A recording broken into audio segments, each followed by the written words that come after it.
Gaza का काल साल 2024।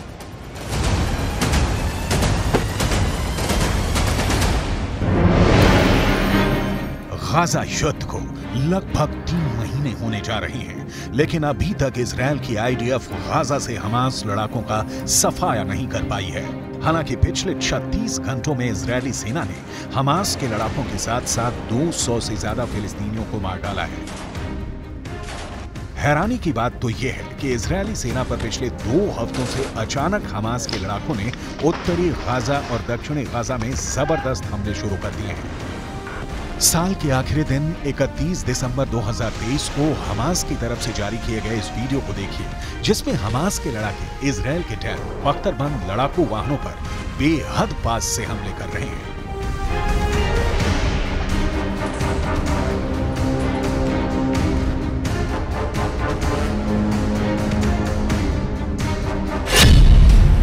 हेलमेट पहन रहे हैं टैंकों का कब्रिस्तान गाजा। हमास का टैंकों पर हमला। 31 दिसंबर 2023 को हमास की तरफ से जारी इस वीडियो को देखिए, जिसमें हमास लड़ाके बेहद करीब से इजरायली टैंक के ऊपरी हिस्से पर सीधा हमला कर रहे हैं। हमास का दावा है कि यह हमला इजरायली टैंकों पर दक्षिणी गाजा के खान यूनुस में किया गया है। हमास का दावा है कि यह हमला 30 दिसंबर 2023 को इजरायली टैंकों पर हुआ है।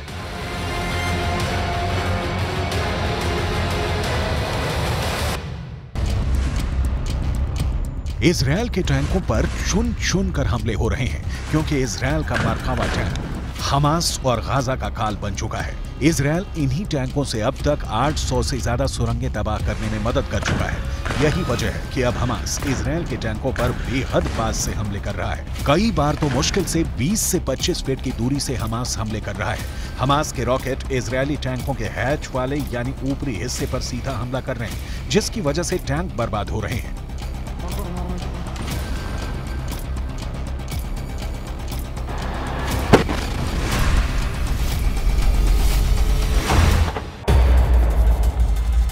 अब हमास की तरफ से जारी ये वीडियो देखिए, जिसमें हमास के लड़ाके गाजा में कब्रिस्तान बन चुके इमारतों के पीछे से इजरायली सेना पर हमला कर रहे हैं। दावा किया जा रहा है कि इस हमले में कई इजरायली सैनिकों की भी मौत हुई है।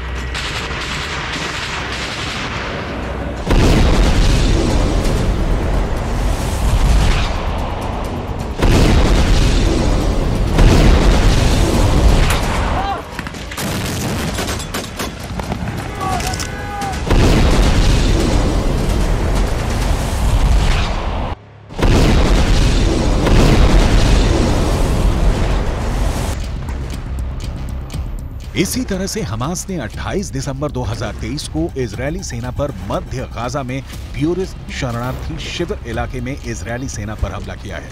टैंक और पैदल सेना पर हमास इसी तरह से हमला कर रहा है। दावा किया जा रहा है कि इस इलाके में अभी भी इतनी ज्यादा सुरंगें बची हैं, जहां से अचानक हमास के लड़ाके हमले कर रहे हैं।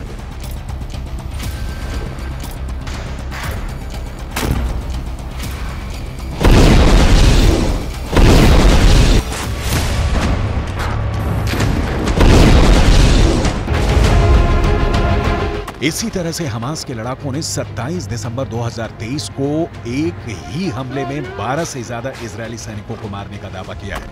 हमास का ये वीडियो किस जगह का है ये तो नहीं पता, लेकिन वीडियो में इजरायली सेना पर हमास के लड़ाकों के हमले साफ देखे जा सकते हैं। यही वजह है कि इजरायली सेना के मरकावा टैंक के ऊपर शील्ड लगाई जा रही है, ताकि टैंकों को तबाह होने से बचाया जा सके। इजरायल की मौत बना हमास का सुरंग युद्ध।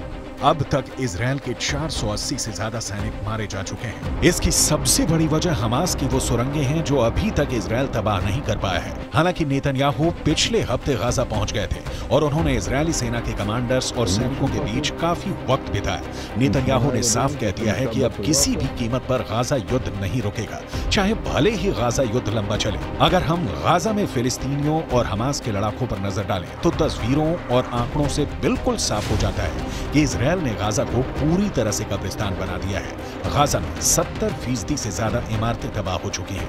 19 लाख फिलिस्तीनी शरणार्थी बन चुके हैं। भूखे, प्यास, बीमारी और बमों के हमलों ने गाजा में फिलिस्तीनियों को साक्षात नरक में पहुंचा दिया है। जरा ये आंकड़े देखिए।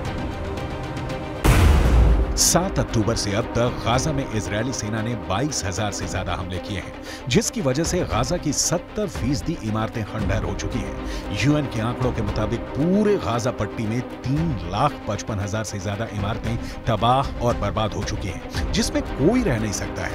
इसके अलावा स्कूल, कॉलेज की 370 से ज्यादा इमारतें पूरी तरह से इजरायली हमलों में जमीन में दफन हो चुकी हैं, जो इजरायल के खौफनाक हमलों का जिंदा सबूत है। 7 अक्टूबर 2023 से अब तक गाजा पट्टी में इजरायली सेना ने हमास के ठिकानों पर जबरदस्त हमले किए हैं, जिसकी वजह से 230 से ज्यादा मस्जिदें और पूजा घर गाजा पट्टी में तबाह और बर्बाद हो चुके हैं। गाजा में सबसे भीषण और दर्दनाक हमले इजरायल ने अस्पतालों पर भी किए हैं, क्योंकि इन्हीं अस्पतालों के नीचे हमास की दर्जनों सुरंगें हमास का हेडक्वार्टर और अड्डे बने हुए थे। हमास इन्हीं अस्पतालों की आड़ में इजरायली सेना पर हमला कर रहा था। इजरायल ने ऐसे 36 में से 26 अस्पतालों को जबरदस्त बमबारी में तबाह कर डाला है।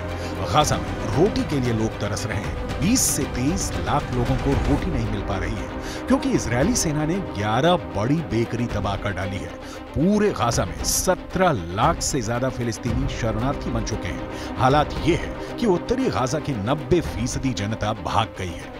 अब तक के आंकड़ों के मुताबिक 21,822 से ज्यादा फिलिस्तीनी मारे जा चुके हैं, जो साबित करता है कि हमास को इजरायल पर हमले की भारी कीमत चुकानी पड़ रही है।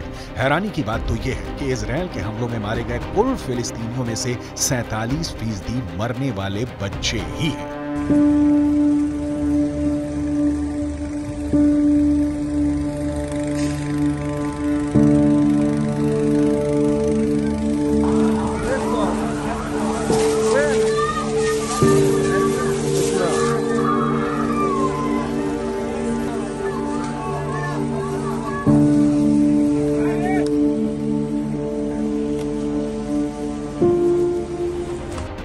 इन्हीं हालातों को देखकर हमास, हिजबुल्ला और ईरान अब इजरायल से आर पार की जंग का ऐलान कर चुके हैं। लेकिन नेतन्याहू ने साफ चेतावनी दे दी है कि कोई जिंदा नहीं बचेगा।